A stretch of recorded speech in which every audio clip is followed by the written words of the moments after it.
दोस्तों, सोचिए आप एयरपोर्ट पर हैं, फ्लाइट का टाइम हो गया है और अचानक लाइट्स चली जाती हैं। पूरा एयरपोर्ट ठप, अनाउंसमेंट्स बंद, बोर्डिंग रुकी हुई और फिर एक अनाउंसमेंट आती है, हीथ्रो एयरपोर्ट बंद कर दिया गया है। हीथ्रो एयरपोर्ट का ये पावर कट कैसे हुआ? इससे कितने लोगों की ट्रैवलिंग खराब हो गई? और क्या यूके की एनर्जी सिक्योरिटी पर कोई बड़ा सवाल खड़ा हो गया है? आज के वीडियो में हम इसी की तहकीकात करेंगे। London's Heathrow Airport has been hit by a major power outage. Heathrow Airport in London is closed today because it has no power.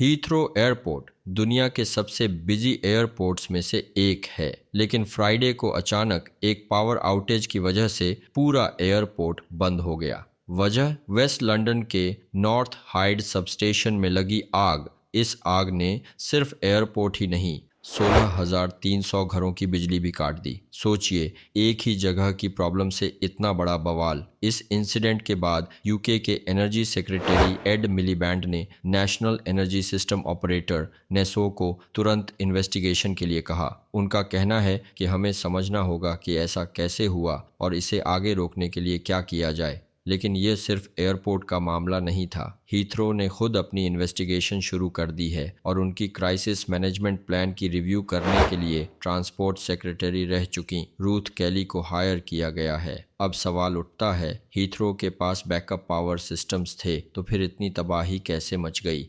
Heathrow airport 3 बड़ी इलेक्ट्रिसिटी सबस्टेशंस पर चलता है। इनके अलावा बैकअप डीजल जनरेटर्स और बैटरी पावर्ड सप्लाई भी होती है, ताकि अगर बिजली कट जाए तो एयरक्राफ्ट लैंडिंग जैसी क्रिटिकल चीजें चलती रहें। लेकिन फ्राइडे को जब ये फायर इंसिडेंट हुआ तो सबस्टेशन और उसका बैकअप सिस्टम दोनों फेल हो गए। एयरपोर्ट के सीईओ थॉमस वोल्डबाई का कहना है कि यह प्रॉब्लम हीथ्रो एयरपोर्ट के अंदर से नहीं बल्कि बाहर से शुरू हुई। अब सवाल ये है कि अगर इतनी बड़ी जगह पर भी पावर सप्लाई फेल हो सकती है तो यूके की एनर्जी रेजिलियंस यानी बिजली की सुरक्षा कितनी मजबूत है।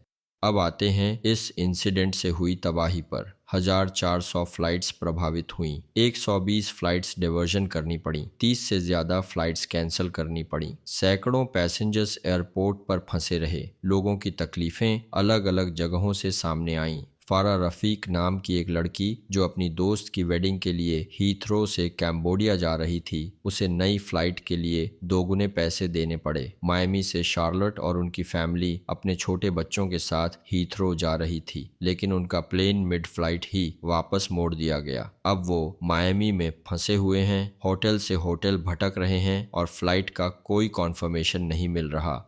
हीथ्रो एयरपोर्ट की मैनेजमेंट टीम अब इस पूरे मसले की तहकीकात करेगी और हुकूमत भी इस पर नज़र रख रही है। लेकिन असली सवाल यह है, क्या यह यूके की बिजली व्यवस्था की कमज़ोरी को दिखाता है? क्या इस तरह की चीज़ें आगे भी हो सकती हैं और इससे बचने के लिए क्या किया जाना चाहिए? आपका इस पर क्या कहना है? नीचे कमेंट में बताइए और अगर आपको वीडियो अच्छा लगा तो लाइक और शेयर करना मत भूलिए।